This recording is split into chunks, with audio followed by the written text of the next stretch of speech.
Thanks to Eleanor for the lovely introduction, and thanks to Ron for making it possible for me to be here. I've greatly enjoyed this. The last of a series of stops on what has been over the last 12 days a trip through England, America, and Australia.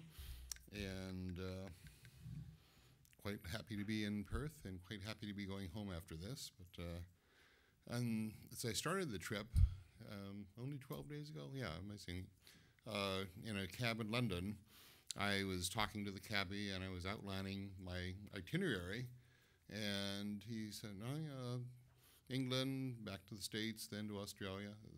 But you're not going into any foreign countries, are you? And I thought, that was the first interesting thing. The second interesting thing was that the cab driver was a Sikh. So, so you have to ask yourself, what is it that causes us in the English-speaking world to find these kind of attitudes, and where did we come from, and where, as Gauguin said in another context, where did we come from and where are we going? I'd like to start thinking about this by a quote from F.A. Hayek, which is quite important. And he said that capitalism depends on values which it did not create and cannot by itself replace. And this, I think, marks a kind of two streams of libertarian or free market thought, one of which is basically sees the market as all of society. The market is everything, and economics is the study of everything through economic means. The other thread sees economics and economic activity as what happens within a framework. The framework is the larger sphere of politics and culture, particularly our long-term inherited culture, which defines the parameters of what we consider acceptable and not acceptable in economic and other behavior. In other words, there is a moral and social and cultural layers underlying and circumscribing what we do in economics. And I'm of the latter school. I don't think that it's possible to have a purely economic analysis of society. And several other speakers have come at this from somewhat different angles. The inadequacy of the idea of the individual primarily as the totally rational optimizer, and a totally rational optimizer of their economic values being the only or even the primary way that we can describe people and their choices. The second quote is from Milton Friedman, and this comes in the context of an interview with Friedman by John O'Sullivan, who was at that time editor of National Review magazine in the States.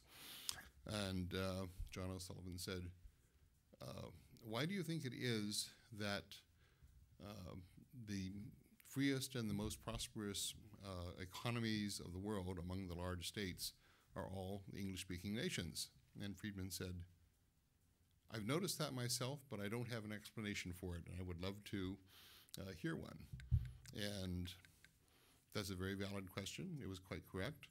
And I think what I'd like most to talk about today is the substantial amount of evidence coming out of the social sciences, anthropology and sociology, particularly over the last 30 years, which tends to answer Friedman's question. And it's quite interesting. It's somewhat counterintuitive. And it also has a message which ultimately is anti-utopian. And we'll speak to some of the points that Christian made as well. And so Hayek's framework, the values that circumscribe the economic activity, and Friedman's question, why are the particular values in English-speaking society have been conspicuously successful over the last 200 to 300 years of history?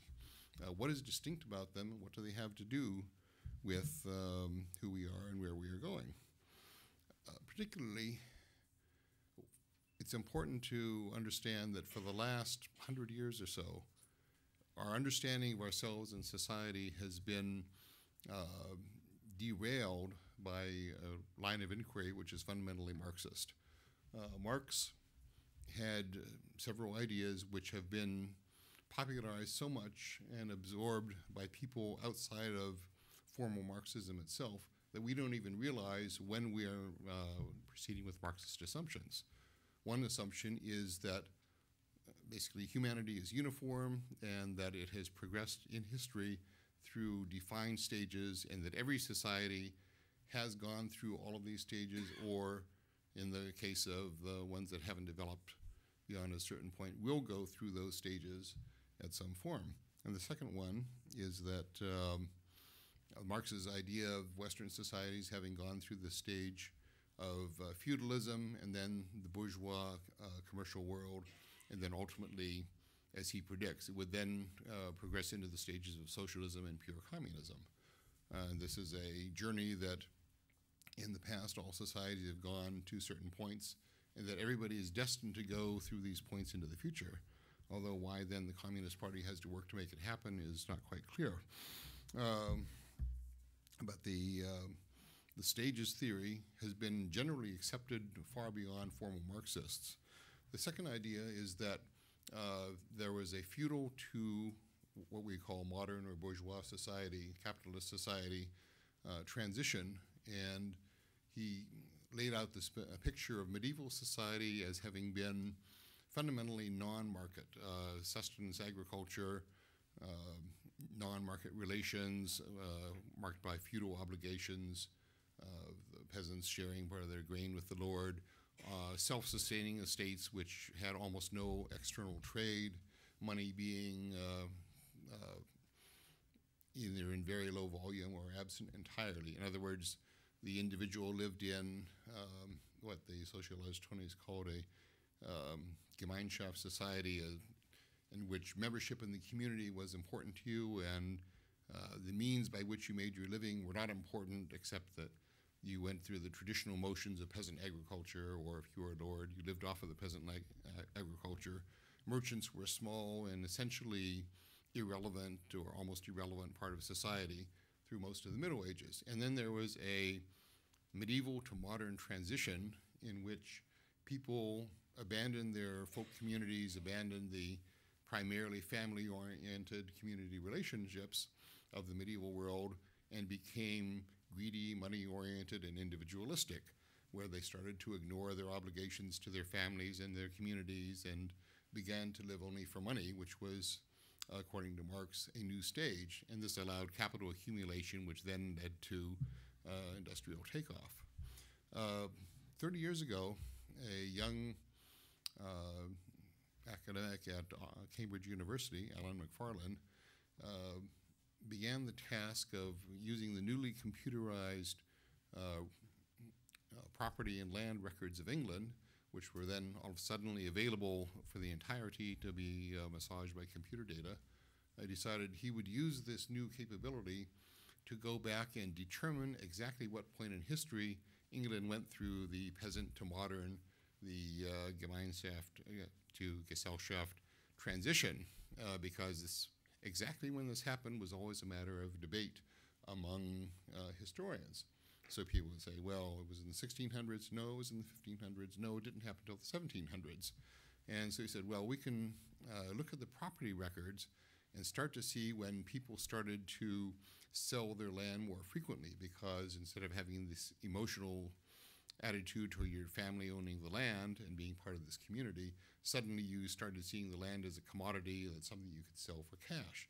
We can see when people became more mobile, because when you were living in multi-generational rooted peasant communities, you didn't sell your land, which was part of the family patrimony, and move suddenly. This was a modern, alienated, individualistic thing. So his question is, when did the English become individualistic?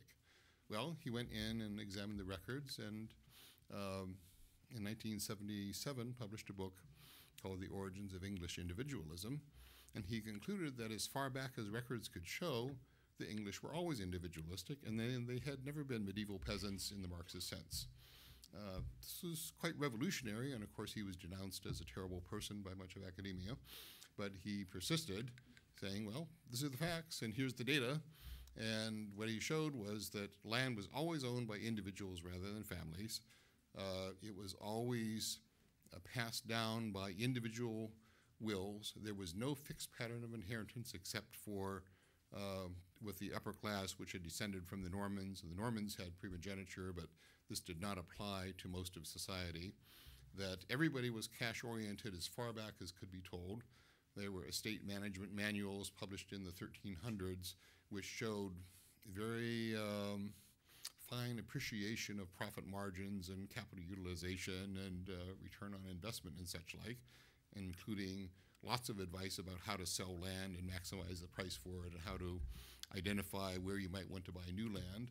And looking at the family mobility records, it appears that as far back as records could show, English families were mobile within about 4 days' travel from their point of origin.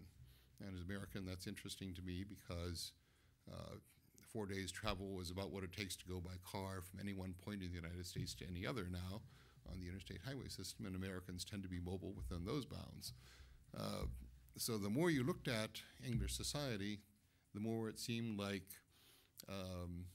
it was always pretty much the same in some very important characteristics, and the English seemed to have been individualistic as far back as you could look, and also money-oriented. The volume of money in circulation in England was always high relative to the continent.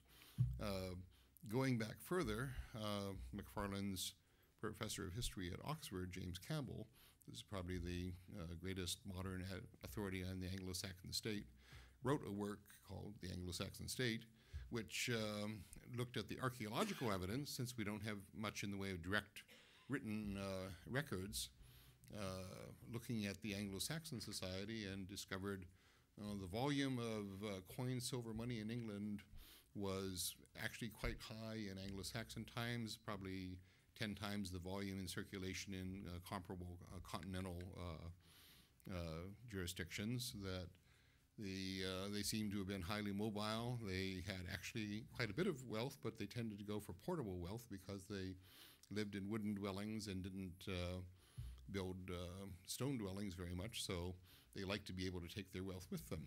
So the more you look at it, the more they seem to be kind of like us too. And a great many of the institutions of current-day English-speaking societies have medieval or early medieval and possibly pre-medieval roots. We still have sheriffs in America, and that is an Anglo-Saxon institution which originated somewhere between the 6th and the 8th centuries. And of course, they began as cattle wardens. Sheriff comes from shire reeve, and the reeve was the shire official with the task of returning cows back to the pastures in which they strayed. And I noticed that American county sheriff's deputies still do that task as part of the law enforcement task they undertake. So a great deal of continuity can be seen. The other interesting thing is that through most of the continent of Europe, the patterns were much more like what Marx described. There was a Gemeinschaft mentality. There were the peasant communities. Land belonged to the family, not to the individual. It was passed down according to very rigidly prescribed rules, and you had much less of a money economy and much less of a way of an individual contractual society until, obviously there was trade, and the volume of trade increased across the Middle Ages, and merchant classes emerged on the continent as well. But there seem to have been substantial sociological differences between the continent and England as far back as we can ascertain. There's also a French sociologist and demographer named Emmanuel Todd, who actually came out of a French communist background, who was, among other things, a student of Macfarlane's at Cambridge and then went back to France, has published an interesting series of works, particularly The Explanation of Ideology, in which he tries to take this analysis and go back even further, looking at family inheritance types around the world.